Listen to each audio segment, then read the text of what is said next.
Hello বন্ধুরা, Brazil football মানেই জাদু, আনন্দ আর গোলের উৎসব। আর এই উৎসবের অন্যতম বড় নাম নেইমার জুনিয়র।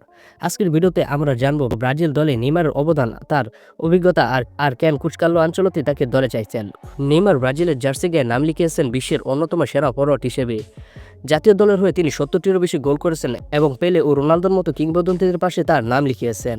শুধু গোল নয়, অ্যাসিস্ট, ড্রিবলিং, মাঠে তার সৃষ্টিশীল খেলা পুরো দলকে অনুপ্রাণিত করেন। ২০১৬ সালে অলিম্পিকে ব্রাজিলকে স্বর্ণপদক এনে দেওয়া থেকে শুরু করে বিশ্বকাপ আর কোপা আমেরিকায় তার পারফরমেন্স প্রমাণ করেছে।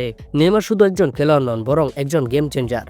১০ বছরেরও বেশি সময় ধরে আন্তর্জাতিক ফুটবলে খেলেছেন নেইমার জুনিয়র। বার্সেলোনা, পিএসজি থেকে শুরু করে বিশ্বকাপের মঞ্চ, প্রতিটি জায়গায় তিনি নিজের অভিজ্ঞতা কাজে লাগিয়েছেন। তরুণ খেলোয়াড়দের জন্য নেইমার এক ধরনের গাইডলাইন। মাঠে চাপের মুহূর্তে কিভাবে দলকে খেলাতে হয়, এসবের এক বিশাল ভান্ডার হলো নেইমারের অভিজ্ঞতা। এখন কথা হচ্ছে, কার্লো আনচেলত্তি কেন নেইমারকে খুব দ্রুতই দলে চাইছেন।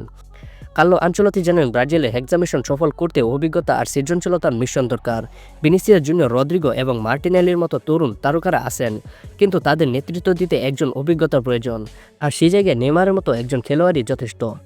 তার মাঠের উপস্থিতি শুধু প্রতিপক্ষের ডিফেন্স ভাঙে না, বরঞ্চ সতীর্থদের আত্মবিশ্বাসও বাড়ান। তাই বলা যায়, নেইমার শুধু ব্রাজিলের তারকা নন, তিনি ব্রাজিল দলের প্রাণ ভ্রমরা। আনচেলত্তির হাত ধরে নেইমার আবারও প্রমাণ করতে পারেন কেন তিনি ব্রাজিল ফুটবলের আসল জাদুকর।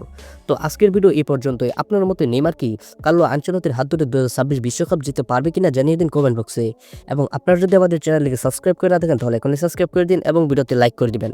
তো সবাই ভালো থাকেন, সুস্থ থাকেন। আপনার সাথে দেখা হচ্ছে একটু পরবর্তী ভিডিওতে। আল্লাহ হাফিজ।